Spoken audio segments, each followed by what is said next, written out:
I read the bank's warning email over and over, my heart pounding. $250,000 vanished from my father's trust fund, and the signature on the withdrawal slip was my name. I hadn't signed anything. I wasn't even in the city when the transaction happened.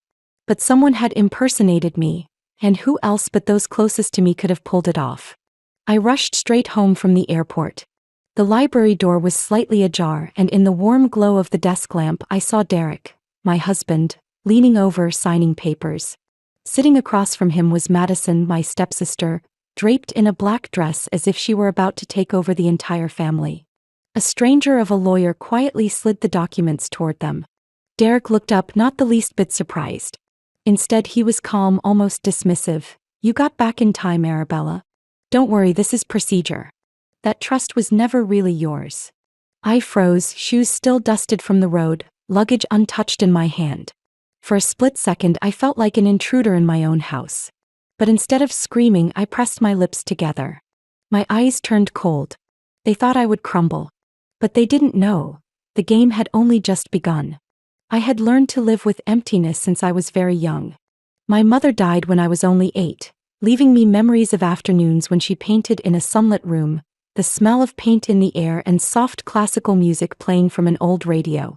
She had planted in me a love for art, and she had kept our small home warm with her presence. When she was gone, my world shifted to another shade, darker, emptier, filled with silences no one could cover. My father was a well-known art collector, and I always thought he had a rare gift for finding value in what others overlooked. An unknown painter's canvas, a century-old wooden chair most would call outdated. After my mother's death, he buried himself in work, perhaps to escape grief. But to me, he remained a gentle, patient father, teaching me how to sit before a painting and let it tell its story. 2 years later, my father met Evelyn. I still remember how she swept into our quiet home like a gust of fresh wind. To me, she seemed radiant, charming, always smiling as if she wanted to light up every room she entered. She brought her daughter, Madison, a year younger than me, with golden curls and sparkling blue eyes. Evelyn called her Little Princess, and I quickly realized it wasn't only a mother's endearment, it was the way she wanted the world to see Madison. From the start, the contrast was obvious. I stayed in my old bedroom, surrounded by my mother's bookshelves, while Madison's room was transformed into a miniature castle. Pink lace curtains, a canopy bed draped in white netting, and a wardrobe bursting with new dresses. I told myself I wasn't jealous, but lying awake at night, hearing Madison's giggles and Evelyn's doting voice, I knew the balance of the house had shifted. My father wasn't blind, though. He still placed absolute trust in me, something no one else could touch. One evening in the library, he handed me a small brass key, old but sturdy. "Arabella," he said, his voice unusually serious, "this is the key to the safe. Inside are important documents and my personal journals. Keep it. I want you to guard your mother's memory and everything I've built." My small hands trembled as I took it. I knew he had chosen me, and I silently vowed never to let him down. Madison noticed right away. She kept asking me why I was allowed in the library, why father had private talks with me, why I was the one who could touch his old journals. At first, her eyes held curiosity. But soon something darker flickered there: envy. I'll never forget the first time Madison tried to steal what was mine. It was in 5th grade when I spent weeks painting a still life for the school art contest, a set of ceramic vases my mother had once loved. I carefully mixed each color, chasing the light my mother had taught me to see. On submission day, the painting was gone. I found it in Madison's room, her clumsy handwriting scrawled in the corner as if it were her own. "Madison," I shouted, yanking it back. "This is mine." She crossed her arms, eyes watery but her tone defiant. "So what if it's yours? Mom said anyone can paint if they're brave enough." I wanted to try. Evelyn rushed in at the noise, immediately wrapping Madison in her arms. "Sweetheart, are you okay? Arabella, what are you doing to her? It's only a painting, don't be so selfish." That day I understood, whatever Madison did, Evelyn would twist it into my fault. My father knew, but instead of scolding me, he gently laid a hand on my shoulder. "Don't let anyone make you doubt your worth, Arabella. You have real talent. Others may copy, but they can never replace you." I nodded, but a deep crack had already formed inside me. The same pattern repeated over the years. If I earned an A, Madison complained the teacher favored me. If I joined the basketball team, Madison suddenly got injured and drew all the attention. If I had a boyfriend, Madison found a way to slip between us, pretending innocence while flashing me a triumphant look. It was as if my life was a stage and Madison couldn't bear not being in the spotlight. My father saw it. Often, he pulled me onto the porch beneath the rustling maples to speak privately. "You have your mother's spirit, Arabella," he said. "Never let someone else's jealousy snuff out your light." He carried those words like a charm. But I also knew that with each passing day, Madison's hunger for power grew stronger. And Evelyn never hid her intention to make her daughter the center of everything, including my father's legacy. I was too young to grasp it all then, but now I know. The seeds of the coming storm were planted in those very moments. The brass key in my hand and Madison's envious stare as it glimmered under the library lamp. I met Derek one June afternoon, sunlight streaming through the glass windows of a Denver art gallery. I was there for a fundraising auction for the local museum. While I stood before an abstract painting trying to unravel its layers, a deep voice sounded behind me. "Sometimes, art doesn't need explaining. You need to know it makes your heart beat a little faster." I turned and saw him. Derek Hayes. Tall, sharp in a fitted suit, his eyes alive with confidence. He smiled, part charm, part calculation. We began talking and I was surprised by how much he knew about contemporary art. I didn't realize then how much of his words were truth and how much was facade. That day, though, I felt as if I'd found a kindred spirit. He asked about my work. I answered honestly, "I'm building a small company specializing in logistics for artworks, transporting paintings, sculptures, making sure they're safe from galleries to museums." Derek nodded. "That's fascinating. You're not preserving art, you're preserving its soul." I believed he saw value in what I did when most, including Evelyn and Madison, dismissed it as trivial. Evelyn would half mock, "Well, she has her little wooden box shipping job. At least it keeps her busy." Madison would giggle, "My sister, always so serious about things no one notices." But Derek wasn't like that. At least not then.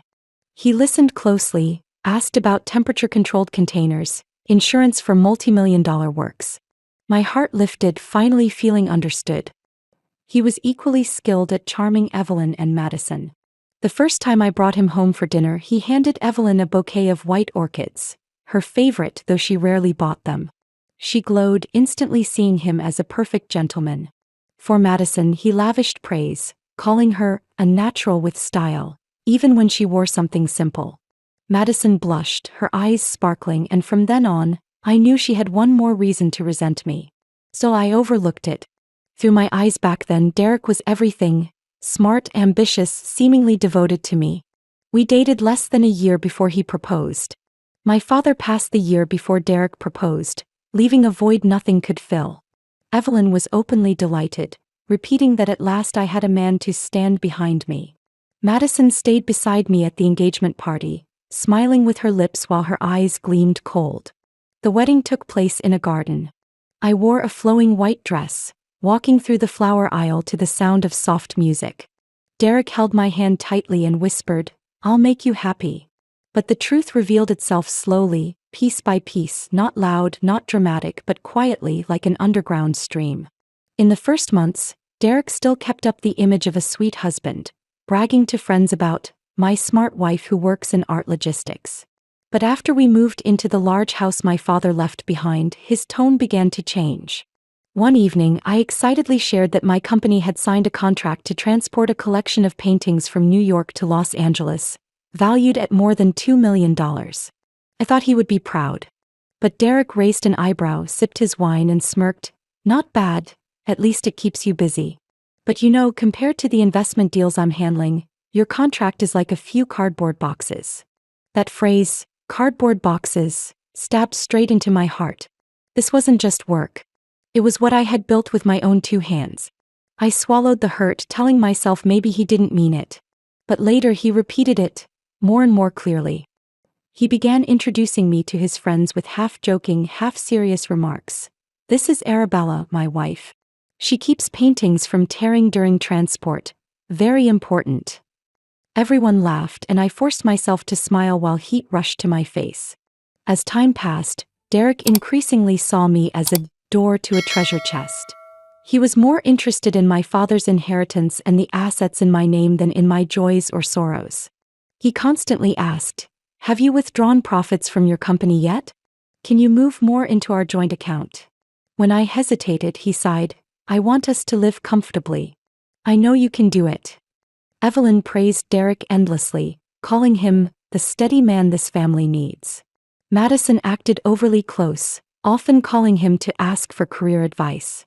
I noticed, but at the time I still trusted too much. I tried to cling to the illusion that Derek loved me, that his dismissiveness was a habit of an ambitious man.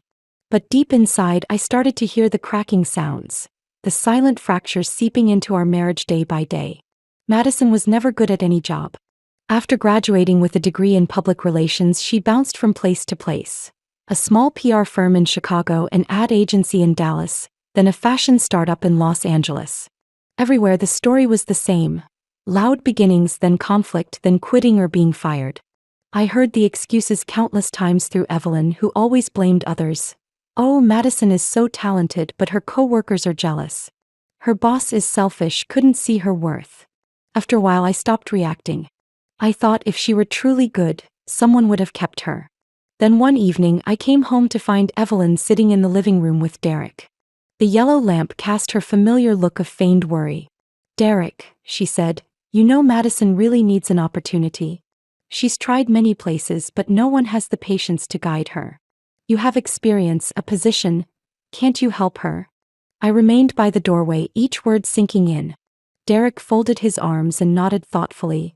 "Madison has ambition, but she lacks direction. With the right guidance, she could make something of herself."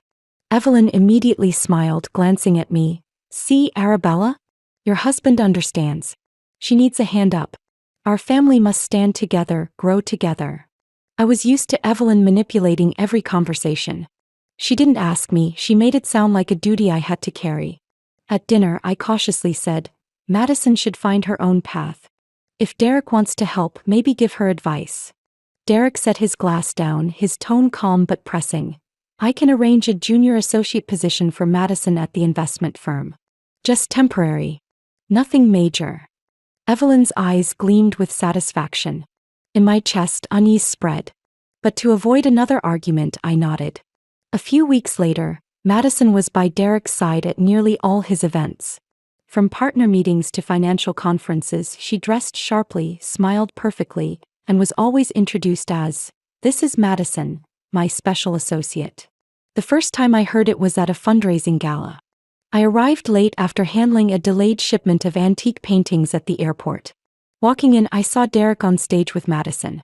He spoke of a new vision in creative investment, crediting her as essential. The hall erupted in applause. I lingered in the back, my chest ice cold. Many eyes turned to me, not with respect but with whispers. "Arabella is just the wife.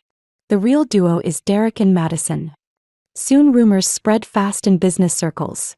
Derek and Madison were the golden pair. In sync, young, dynamic. I was pushed aside, an outsider in my own story. One night, I confronted Derek. "What exactly are you turning Madison into? A partner, an assistant, or more than that?" He leaned back on the sofa, loosened his tie, smirking. "You're too sensitive. Madison needed a chance, I gave her a job. So, you should support her, not doubt." I pressed. "You introduce her like I don't even exist. Do you know what people are saying?" Derek raised an eyebrow. "I don't care what people say. I care about results. Madison works efficiently, makes me look good. That's enough." His words cut deep. I realized he no longer saw me as a partner, only a shadow. The next day I overheard Evelyn and Madison in the kitchen. "You're doing so well, Madison. Everyone notices you. Derek needs someone like you beside him. Arabella, she's strong but she lacks finesse. She doesn't know how to make a man proud." Madison laughed, her voice sharp.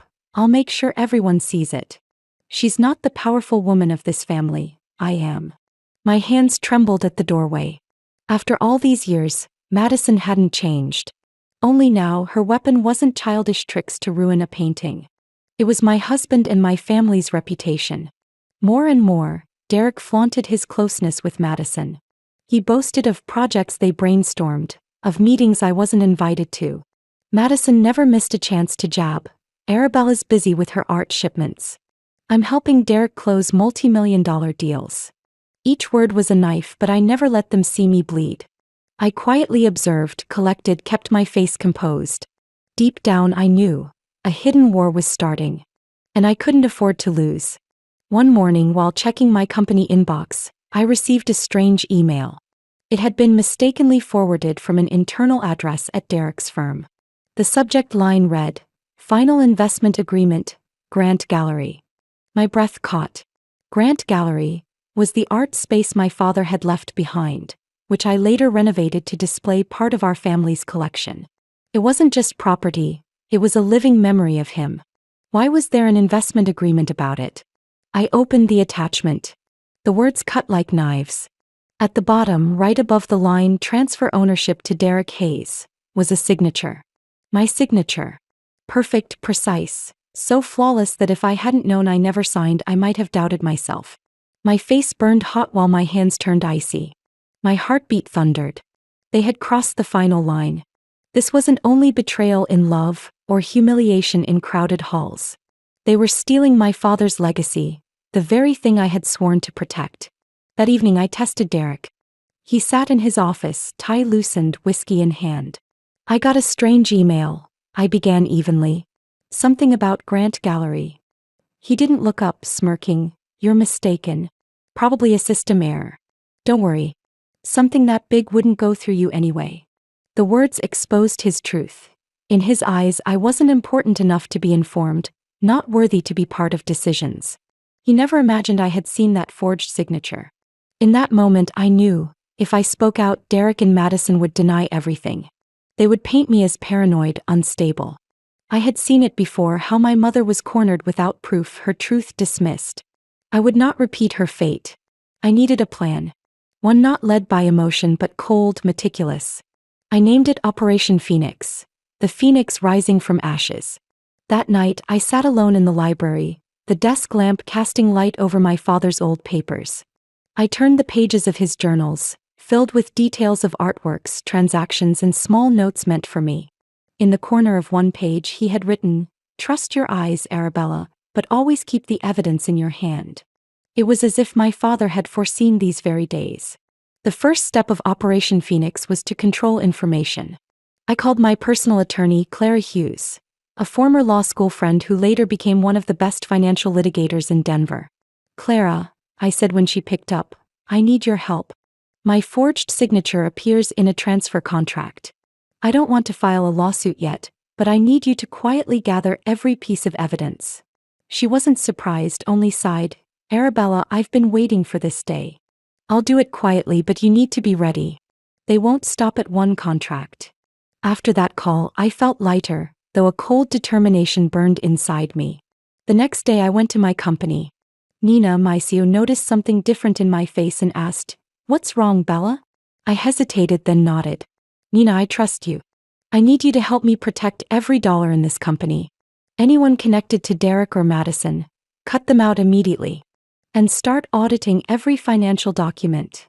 Nina's eyes lit up. "We're going to war, aren't we?" "Not because I want to. But they've already started."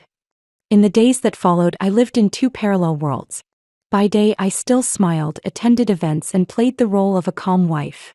By night, I turned the library into a war room. I printed every contract, highlighted every line, stored copies in multiple places. Every piece of evidence was guarded, with no room for mistakes. Once, Madison walked into the living room as I returned from a business trip. She sneered, "You look tired. Busy with crates and old paintings, huh? Derek told me he doesn't understand why you work yourself so hard for something so worthless." I looked straight into her eyes. "You should be careful. Some things that seem worthless actually hold the foundation." Madison faltered for a moment, then laughed like I'd told a joke. But in her eyes, a flicker of unease appeared. I knew I had planted a seed of doubt. While they continued flaunting their golden couple image, I quietly laid bricks for my plan. Every document copy, every bank receipt, every scanned photo of my real signature became a weapon. Operation Phoenix was growing, like a fire smoldering beneath ashes, waiting to ignite. I felt like the little girl again, clutching the brass key my father once gave me, knowing the responsibility was not only to guard the legacy, but to protect the truth. The charity auction night took place in a luxury downtown hotel. The grand hall glittered with crystal chandeliers, modern paintings displayed around the room for patrons to bid on. The air was thick with extravagance and polished smiles.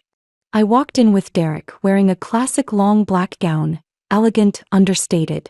In my hand was a small clutch holding nothing but lipstick and a silver fountain pen, the only thing of my father's I always carried. Madison was already there, radiant in a striking red dress, lips painted to match, eyes sparkling with confidence.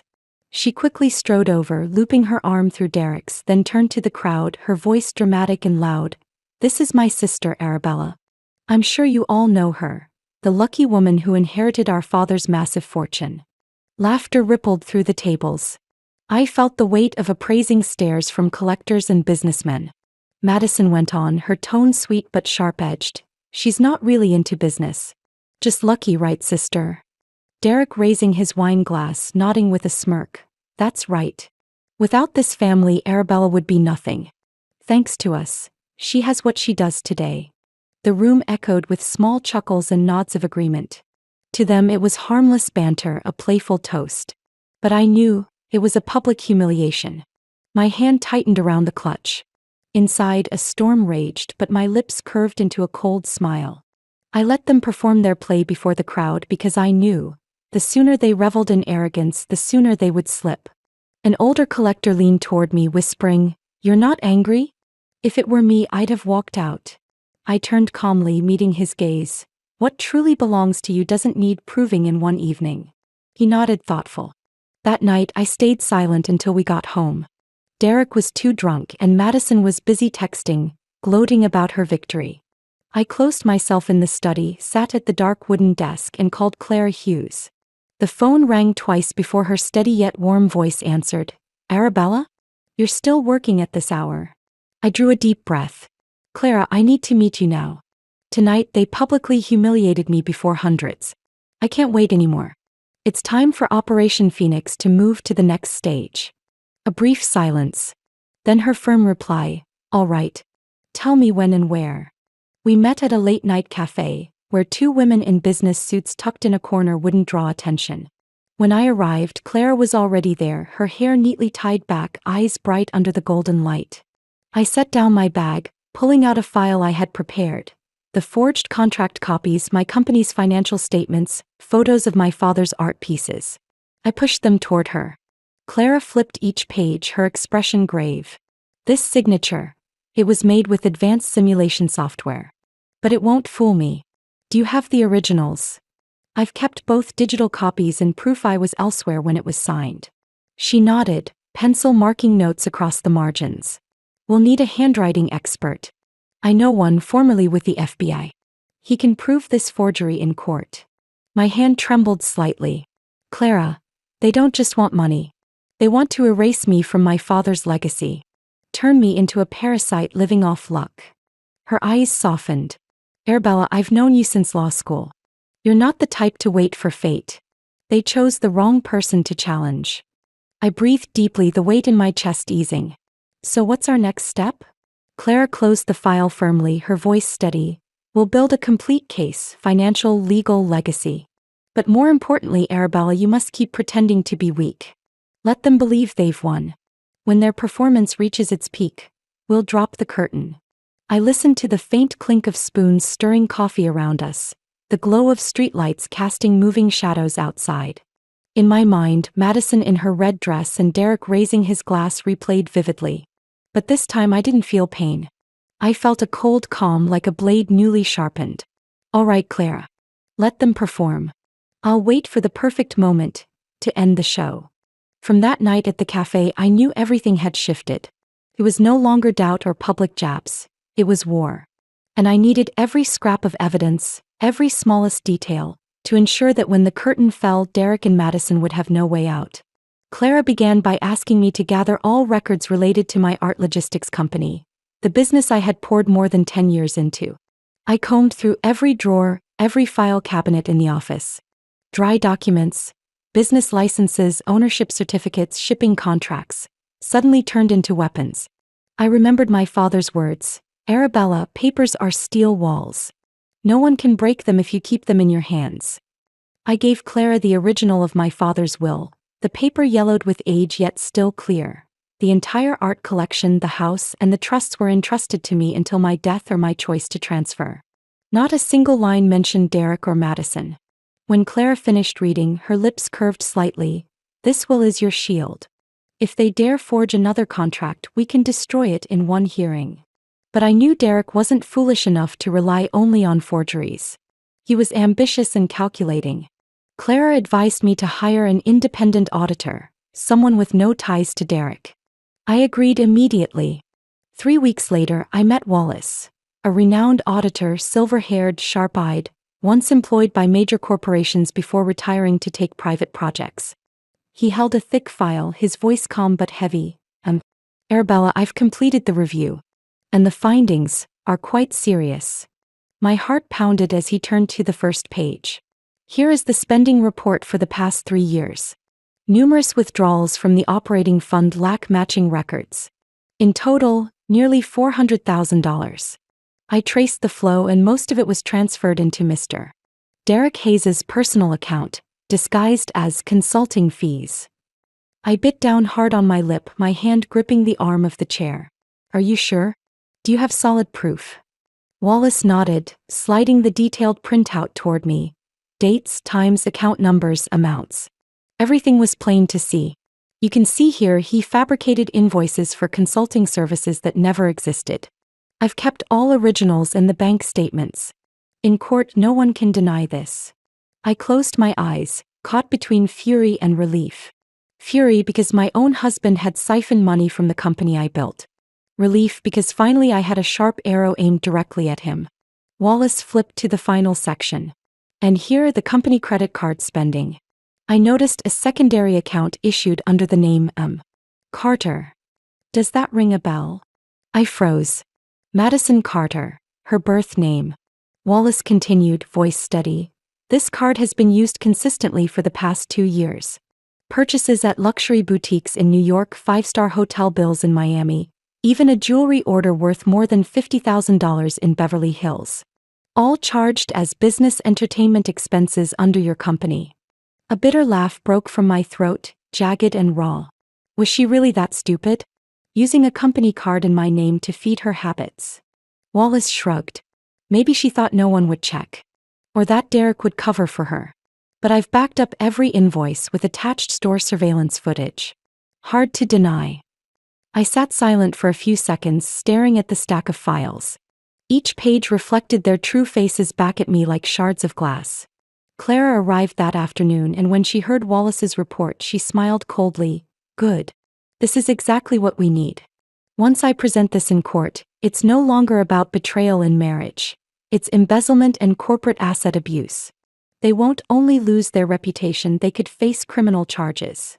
I looked out the window where the fading sun stretched across my father's garden. Derek and Madison thought I was their puppet. They didn't realize every string was already winding back, binding them instead. That night, I opened my laptop and created a new folder. Operation Phoenix, Phase 2. Each piece of evidence, each scan of my real signature, each invoice tied to Madison, I saved and organized like chapters in a book meant to be read in court. As I typed, laughter drifted from the living room. Madison's shrill voice carried, "Derek, do you think she suspects anything?" I swear she looked different. Derek scoffed, "Don't worry. Arabella's always lost in her little world of paintings. She'll never see past a picture frame. Soon it'll all be ours." I closed my eyes, my fingers still moving across the keyboard. A cold smile tugged at my lips. They didn't know that in their most arrogant moment, I already had everything in my grasp. And when Operation Phoenix was complete, one spark would bring down the entire castle they'd built on sand. That night, after stacking all the files from Wallace and Clara, I sat alone in the library. The room still smelled of oak and old books, as if my father's breath lingered there. On the high shelves rested his brown leather journals, treasures I had cherished since childhood. He wrote everything: how he tended the garden, details of art pieces, even rare reflections about my future. I pulled one down, dust rising off the cover, stinging my eyes. Page after page showed his steady handwriting. Mostly notes on art collectors' names. Some I recognized, some long gone from the art world. But at the back of one journal, a folded sheet slipped out. I opened it. A legal memorandum stamped with the words, Phoenix Trust, Confidential. My heart stopped. Phoenix. That word wasn't a coincidence. My father had chosen the same name I later gave my plan, as if he had left me a message from the past. I read slowly. Through an agreement with International Art Logistics, 15% of shares are held in trust. Sole legal heir, Arabella G. Hayes. I gripped the paper, my hand trembling. International Art Logistics wasn't small. It was a global art transport corporation handling multi-million-dollar contracts for major museums and auction houses in New York, London, Paris. Shares in that company weren't just an investment, they were an empire. I whispered as if speaking to my father, "Why didn't you ever tell me?" Then I understood. He hadn't trusted Evelyn and even less Madison. Hiding the shares and recording them only in his journals was the only way to ensure they'd reach me untouched. I immediately called Clara. "Clara, I just found my father's hidden trust. Phoenix Trust. It holds shares in International Art Logistics. And my name is on it." On the other end, I heard her pen drop against the desk. "Arabella, are you sure? I'm holding the original memorandum. My father's signature, notarized seal, all here. Clara, this isn't a few $100,000. This is tens of millions." A soft laugh of astonishment came through. "By God. Arabella, this is the trump card. They have no idea this trust exists. If you reveal it, Derek and Madison vanish from the picture. But until that day, keep it sealed. If they get even a hint, they'll burn everything to stop you." I folded the paper and placed it in my personal safe, the same one my father gave me the key for as a child. That key still hung from the chain I wore every day. The next day, I met Wallace in his small office to confirm. After reviewing the documents, his eyes glinted behind silver frames. "These shares are currently worth at least $30 million, Arabella. They don't appear in public listings because they're shadow shares, but fully legal. If needed, I'll bring in an international auditing firm to certify the value." I sank into the chair, overwhelmed yet relieved. For weeks, I had prepared Operation Phoenix, believing proof of embezzlement and corporate card abuse would be enough to topple Derek and Madison. But now I had a mountain of gold standing behind me. Wallace said quietly, "The name Phoenix, your father didn't choose it by chance. Maybe he knew one day his daughter would need it to rise again." Memories washed over me. My father sitting me on his lap, showing me new paintings, teaching me to see value not just with my eyes but with my heart. He never promised life would be easy. He only promised, "You'll never fall if you hold on to what's yours." That promise had never felt more alive. That evening, I returned home. Derek and Madison sat in the living room, chattering about an upcoming event in New York. Madison looked at me, smirking, "You're back?" Derek and I were discussing opening a new gallery. We might call it the Madison Hayes Gallery. Sounds more sophisticated, don't you think? I watched their performance. My chest no longer twisted. They thought they were on the verge of owning everything, but they didn't know. It was all sand beneath their feet. I smiled faintly. Sounds interesting. But don't forget, not everyone has the foundation to stand firm in the art world. Madison arched an eyebrow, ready to retort, but Derek cut in, hand on her shoulder, grinning with confidence. "Don't worry, Arabella. We know what we're doing. Sometimes the one holding the key isn't the one holding destiny." I turned, climbing the stairs, whispering inwardly, "The key? Derek, you have no idea. I hold the entire gate." 3 days after the auction, Derek and Madison grew busier than ever, meeting their lawyer, whispering behind closed doors, emerging with victorious grins as if the game was already won. To them, I had lost. I was just the weary wife, head bowed, locked in my study all day. Madison even peeked in sometimes, flashing a triumphant smile. "Packing already? I think that's wise. The sooner you accept, the less it'll hurt." I returned a weak smile, silent. In truth, I was packing, organizing binders of evidence, preparing for the 72-hour mark. I let them believe I had broken. Derek didn't miss his chance either. At dinner, he set down his glass, his tone low and commanding. Arabella, I've finalized the papers. The day after tomorrow you'll sign. That's the only way to save face. Afterward, we'll leave town for a while to avoid scrutiny. Madison giggled, adding, and don't worry. I'll manage everything for you. You just need to rest. I lifted my eyes, letting them glisten slightly, feigning despair. I nodded softly, if that's what you want. At that moment, Derek glanced at Madison, his lips curling, his eyes shining with triumph. They believed I had surrendered. But with every second my certainty grew stronger. Clara had timed everything. And when the moment arrived, the curtain would fall. That morning, sunlight streamed through the window, bright, serene, almost mocking. I brewed tea, sat in the library flipping one of my father's journals as if in routine, though my ears caught every sound in the house. Derek and Madison were still in the living room, their voices buzzing with excitement. Madison laughed aloud. I still can't believe Arabella's actually signing. After all these years, I'll finally have what should have been mine from the start. Derek's voice rumbled, don't get cocky yet. Wait until she signs. But yes, money, the gallery, the reputation. It'll all be ours. Then came the knock. 3 firm, heavy raps. I set down my teacup, my heartbeat steady. Derek frowned and opened the door. On the porch waited a man in a gray suit, clutching a thick folder. Beside him, a court officer with a visible badge. Mr. Derek Hayes. The man's voice was sharp. Derek nodded impatiently. That's me. What is this about? The man handed him the folder, voice slicing like a blade. You are being sued for embezzlement and corporate asset abuse. This is an official summons. The air in the living room collapsed like all oxygen sucked out. Derek's hands shook as he opened the file. Madison rushed to his side, but before she could speak, the officer turned to her. Madison Carter? You are charged with forgery and corporate asset abuse. Here is your summons. Chaos erupted. Madison shrieked. What? This is a mistake. I never.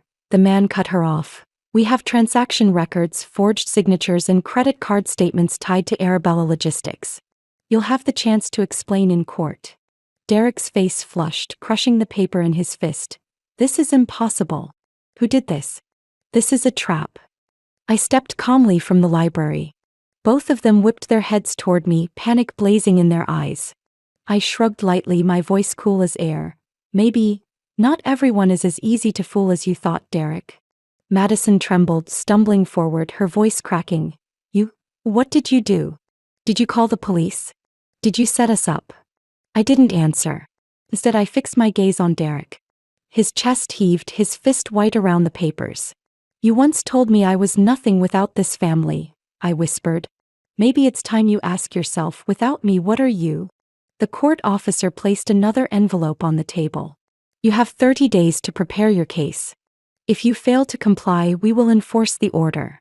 Then they left, silence rushing in behind them. Madison collapsed into a chair, pale as ash. No. This can't be. I was just getting started. I can't lose everything now. Derek spun toward me, eyes blazing with hatred. Arabella, you'll regret this. I'll strike back. I have lawyers, I have connections. I cut him off, my voice calm. You have lawyers. I have evidence. Let's see whose side the court values more. I turned and walked up the stairs, leaving behind Derek's desperate curses and Madison's choked sobs. Each step on the wooden staircase sounded like the drumbeat of a victory march. That afternoon, Claire called me back to the library, the very room where Derek and Madison once signed papers with their lawyer, thinking they had ended me. The space was unchanged, towering shelves, a gleaming wooden table, my father's portrait on the wall, his eyes seeming to follow every movement. Derek sat slumped in a chair, tie loosened, eyes bloodshot from sleepless nights. Madison stood behind him, clutching her purse, her pale face still trying to look proud. Evelyn, my stepmother, paced the floor, her heels striking hard against the wood, muttering as if preparing a long speech. Clara dropped a thick folder onto the table with a sharp thud. She sat, opening page after page with composure. I locking my eyes on Derek and Madison. I think, I began, my voice steady but clear, you've forgotten one thing. Nothing in this house, nothing in this company has ever been in Derek's name. Not for a single day. Every asset belongs to me, Arabella Hayes. under my father's will and the law. Derek shot up, slamming his hand on the table. No. I've run this for years. I had authority in every decision. It can't all belong to you. Clara lifted her head, eyes sharp as blades. Mr. Hayes, you didn't run it. You embezzled. Here's proof from an independent audit. $400,000 withdrawn from company funds into your personal account. Do you want to deny it? Derek's mouth opened but no words came out. Madison trembled, clutching his hand. And you? I turned to Madison. I have every company credit card receipt for your shopping sprees, your luxury vacations. The forged contract with my signature. Your fingerprints all over it. Do you want to deny that? Mascara streaked down her cheeks as she sobbed. I didn't mean to. I only wanted a chance. You always had father's favor, you had everything. I had nothing. I felt nothing. Her tears had no power over me anymore. Evelyn lunged forward, her voice shrill like a blade. Arabella, you're cruel. They wanted a small piece. Why couldn't you be generous? Without me and Madison, you would have been a lost child after your mother died. We gave you a family. I clenched my fist, but my eyes stayed calm. Family? You call this a family? A family where your daughter humiliated me, where my husband conspired with my stepsister to rob my father's legacy? If that's family, I'd rather stand alone. Derek roared like a drowning man. I gave you everything. Without me, you were a keeper of dusty paintings. I brought you into society, I introduced you to partners, I cut him cold, my voice steel. You brought me into society? Derek, you forget. It was my logistics company that paid for the parties, the trips, the car you drive every day. Every bill was covered by my company. I didn't live off you. You lived off me. Madison sobbed harder. Evelyn wrapped her arms around her, shaking her head. Derek's pale face finally collapsed into the chair, his hands clutching his head. Clara rose, her voice ringing like a gavel. You can scream, cry, but the law won't cry with you. I've filed the case. The court will decide. And with this evidence, Derek Hayes and Madison Carter will lose their standing in both finance and art. Evelyn shrieked, eyes blazing. Arabella, you'll regret this. You're destroying this family. I looked at her, my voice slow and resolute. No. I'm not destroying anything. I'm reclaiming what was mine. My father entrusted it to me. And I will protect it to the end. My father's portrait seemed to watch silently, as if his hand rested on my shoulder, whispering, You did right. I turned and walked out of the library, leaving behind the wails, accusations, and collapse they could no longer escape. Each step echoed heavy but freeing. When the verdict came, none of them dared lift their heads. Outside the courthouse, Derek frantically dialed number after number. Within minutes, I heard rejections spill through the speakerphone. Sorry, we can't continue working with you. Our reputation can't be tied to this scandal. His arms dropped. The once proud face was wrinkled and broken. He rushed out, but every step was heavy, nothing like the ambitious man who once walked into my life at an art exhibit. Weeks later, headlines blared. Businessman Derek Hayes ousted after embezzlement scandal. Magazines that once praised him now branded him an opportunist, a traitor. On television, I saw him disheveled, stumbling out of a small law office in the suburbs. The man who once beside me at grand galas was now only a shadow, tainted with fraud, avoided by all. Madison fared no better. She vanished briefly, then reappeared at a small gathering. No glittering gowns, no dazzling jewels. Just a worn dress, hastily tied hair. Yet whispers hissed around her. Isn't that Madison Carter? The one who forged her sister's signature. Shameful. Thought she was a society princess. She turned away, eyes brimming. I watched from a distance, neither gloating nor pitying. She sowed, now she reaped. Evelyn held her close, guiding her away, but her posture carried no pride. Evelyn, once the darling of teas and fundraisers, now faced whispers at every step. Invitations stopped coming. At events, people turned their backs. An old friend told me bluntly, Evelyn spoiled her daughter so much she dragged the whole family down. No one respects her anymore. Once I saw her at the grocery store. She wore a heavy coat, dark glasses hiding her face, hands trembling on the cart. When she spotted me, she froze, lips pressed tight. Madison walked beside her, head bowed, quickening her pace. For the first time, I didn't feel threatened. I saw only two women who once thought they ruled everything, now moving like shadows. Derek tried to reach me a few times. One evening, a message lit my phone. "Arabella, please. Give me a chance to talk. I've lost everything. Only you remain." I read it twice, then deleted it. There was nothing left to say. The love and trust one once gave him had been turned to ashes long ago. Meanwhile, my art logistics company thrived. In every legal step, Wallace strengthened our financial records, and loyal EMP Clara stood by. Meloise returned after the truth came out. We didn't survive. We expanded into international contracts my father once dreamed of. One morning, I paused at my office window, sunlight glinting off skyscrapers. An email arrived. A prestigious New York museum wanted us to transport a new collection worth hundreds of millions. I smiled, this time a real smile, free of bitterness, free of masks. Back at my desk, I saw my father's old journal. I flipped to the last page where he wrote of the Phoenix Trust. His words echoed, "Trust your path. One day you'll stand without anyone holding you up." I touched the ink softly, whispering, "You were right, Father." As for Derek, Madison, and Evelyn, they lost everything. Not only wealth and status, but society's trust. And I, after years of being dismissed, finally reclaimed the most important thing: the right to stand tall in my own life. That March, as spring touched New York, I stood before reporters, friends, and partners to announce the Lilly Foundation, named after my mother. Not everyone in the hall knew the story behind it, but for me it was the only way to keep her alive. I wore a jade green dress, simple yet solemn. Around my neck hung the familiar chain, the old safe key gleaming under the lights. Cameras flashed, whispers filled the room, but I focused only on my words. The Lilly Foundation will support young women artists seeking a chance. My mother, Lily Hayes, was a gifted painter who never had the opportunity to show her art. I want to ensure no dream is buried for lack of support. Tears shimmered in some eyes. A young student asked, "Mrs. Arabella, why now?" I smiled, remembering my journey, because I know what it means to lose and to reclaim. When a woman finds her place, the greatest gift isn't power or fame. It's the chance to open the path for others. Afterward, I returned to my private gallery where my mother's painting hung, white lilies glowing under radiant light as if heaven embraced them. I stood for hours, tracing her brushstrokes, almost hearing her breath.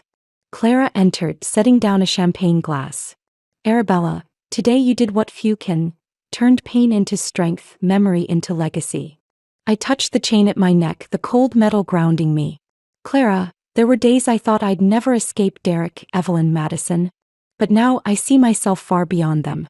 Not above, on a path they could never understand." Clara nodded, eyes glowing with conviction. "They fought to take. You chose to build. That's the difference." At the Lilly Foundation's exhibition opening, young women displayed their work. One girl with short curls trembled as she introduced her sculpture. "Without this foundation, I'd never have applied." "Thank you." I held her hand firmly. "Don't thank me. Thank yourself, for believing you're worthy." As the gallery lights dimmed, only my mother's painting glowed at the center. I stepped forward, standing tall, the key around my neck shining. The crowd fell silent, eyes fixed on me. A woman facing her mother's legacy, her face lit with resolve. I did not seize, I created. I did not destroy, I continued. And this legacy will never be stolen again. In the end, what carried me forward wasn't revenge, but the sacred duty to protect my mother's memory, my father's trust, and the women carving their own place. Each listener may draw something different from this story. Some see justice, some see memory's power, some find faith that anyone dismissed can rewrite their fate. What about you? In my place, when everything seemed lost, would you fight to the end, or walk away to begin anew? I'd love to hear your thoughts after this journey. And if Arabella's story touched you in any way, follow this channel to discover more journeys. Stories of family, faith, betrayal, and rebirth.